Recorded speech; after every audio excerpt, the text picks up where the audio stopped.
ದೇಶಾದ್ಯಂತ ತೈಲ ಮತ್ತು ಇಂಧನ ದಾಸ್ತಾನು ಸಮರ್ಪಕವಾಗಿದ್ದು ಯಾವುದೇ ಕೊರತೆ ವರದಿಯಾಗಿಲ್ಲ ಎಂದು ಪೆಟ್ರೋಲಿಯಂ ಮತ್ತು ನೈಸರ್ಗಿಕ ಅನಿಲ ಸಚಿವಾಲಯ ತಿಳಿಸಿದೆ. ದೆಹಲಿಯಲ್ಲಿಂದು ಅಂತರ ಸಚಿವಾಲಯ ಸುದ್ದಿಗೋಷ್ಠಿಯಲ್ಲಿ ಪೆಟ್ರೋಲಿಯಂ ಸಚಿವಾಲಯದ ಜಂಟಿ ಕಾರ್ಯದರ್ಶಿ ಸುಜಾತಾ ಶರ್ಮಾ ದೇಶದ ತೈಲಾಗಾರಗಳು ಉತ್ತಮ ಮಟ್ಟದಲ್ಲಿ ಕಾರ್ಯನಿರ್ವಹಿಸುತ್ತಿವೆ ಎಂದರು. ಕಳೆದ 3 ದಿನಗಳಲ್ಲಿ ದೇಶದಲ್ಲಿ 1.5 ಕೋಟಿ ಗೃಹ ಬಳಕೆ ಎಲ್ಪಿಜಿ ಸಿಲಿಂಡರ್ ಮರುಪೂರಣಕ್ಕಾಗಿ ನೋಂದಣಿಯಾಗಿದ್ದು, ಈ ಪೈಕಿ 1.43 ಕೋಟಿ ಸಿಲಿಂಡರ್ ಪೂರೈಸಲಾಗಿದೆ. ಈ ಅವಧಿಯಲ್ಲಿ ಒಟ್ಟು 19,372 ಟನ್ ವಾಣಿಜ್ಯ LPG cylinder, 649 ton auto LPG ಹಾಗೂ 1.57 ಲಕ್ಷ 5 ಕೆಜಿ ಸಿಲಿಂಡರ್ಗಳು ಮಾರಾಟಗೊಂಡಿವೆ. ದೇಶಾದ್ಯಂತ 520 ಶಿಬಿರಗಳ ಮೂಲಕ 9,205 ಕೆಜಿ ಸಿಲಿಂಡರ್ಗಳನ್ನು ಮಾರಾಟ ಮಾಡಲಾಗಿದೆ ಎಂದು ಹೇಳಿದರು. ಇಂಧನ ಮತ್ತು ಎಲ್ಪಿಜಿ ಅಕ್ರಮ ದಾಸ್ತಾನು ತಡೆಯಲು ದಿಢೀರ್ ತಪಾಸಣೆ ಮತ್ತು ದಾಳಿ ಕಾರ್ಯಾಚರಣೆ ಮುಂದುವರೆದಿದೆ. 3 ಎಲ್ಪಿಜಿ ವಿತರಣಾ ಏಜೆನ್ಸಿಗಳಿಗೆ ಕಾರಣ ಕೇಳಿ ನೋಟಿಸ್ ನೀಡಲಾಗಿದೆ. 4 ಎಫ್ಐಆರ್ ದಾಖಲಿಸಲಾಗಿದ್ದು 6 ಏಜೆನ್ಸಿಗಳಿಗೆ ದಂಡ ವಿಧಿಸಲಾಗಿದೆ. 2 ವಿತರಣಾ ಸಂಸ್ಥೆಗಳ ಪರವಾನಗಿ ರದ್ದುಪಡಿಸಲಾಗಿದೆ ಎಂದು ತಿಳಿಸಿದ್ದಾರೆ. ಇದಲ್ಲದೆ ಕಳೆದ 3 ದಿನಗಳಲ್ಲಿ 1,880 ದಾಳಿ ಕಾರ್ಯಾಚರಣೆ ನಡೆಸಲಾಗಿದ್ದು, ಅಕ್ರಮ ದಾಸ್ತಾನು ಮಾಡಲಾಗಿದ್ದ 2,900 ಲೀಟರ್ ಪೆಟ್ರೋಲ್ ಮತ್ತು 6,350 ಲೀಟರ್ ಡೀಸೆಲ್ ಜಪ್ತಿ ಮಾಡಲಾಗಿದೆ. 18 ಎಫ್ಐಆರ್ ದಾಖಲಿಸಲಾಗಿದ್ದು 13 ಆರೋಪಿಗಳನ್ನು ಬಂಧಿಸಲಾಗಿದೆ. 409 ತೈಲ ಬಂಕ್ಗಳಿಗೆ ಕಾರಣ ಕೇಳಿ ನೋಟಿಸ್ ನೀಡಲಾಗಿದ್ದು 19 ಸಂಸ್ಥೆಗಳಿಗೆ ದಂಡ ವಿಧಿಸಲಾಗಿದೆ. 457 ಏಜೆನ್ಸಿಗಳನ್ನು ಅಮಾನತು ಮಾಡಲಾಗಿದೆ ಎಂದು ವಿವರಿಸಿದರು.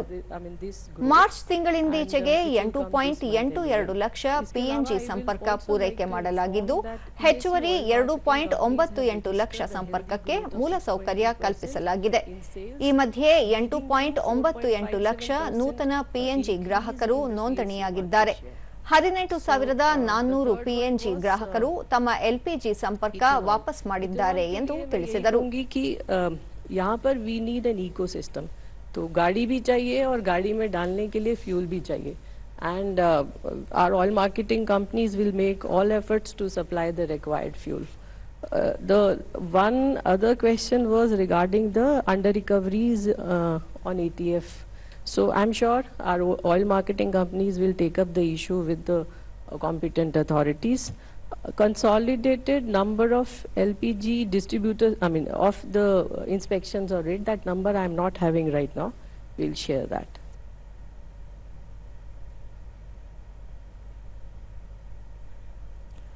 ನಾಗರಿಕ ವಿಮಾನಯಾನ ಸಚಿವಾಲಯದ ನಿರ್ದೇಶಕ ರೋಹಿತ್ ರಾಜ್ ಜಾಗತಿಕ ಸಂಕಷ್ಟ ಪರಿಸ್ಥಿತಿ ಹಿನ್ನೆಲೆಯಲ್ಲಿ ವೈಮಾನಿಕ ಸೇವೆಗಳ ಪ್ರಯಾಣ ದರ ಸುಸ್ಥಿರಗೊಳಿಸಲು ಅಗತ್ಯ ಕ್ರಮ ಕೈಗೊಳ್ಳಲಾಗಿದೆ ಎಂದರು.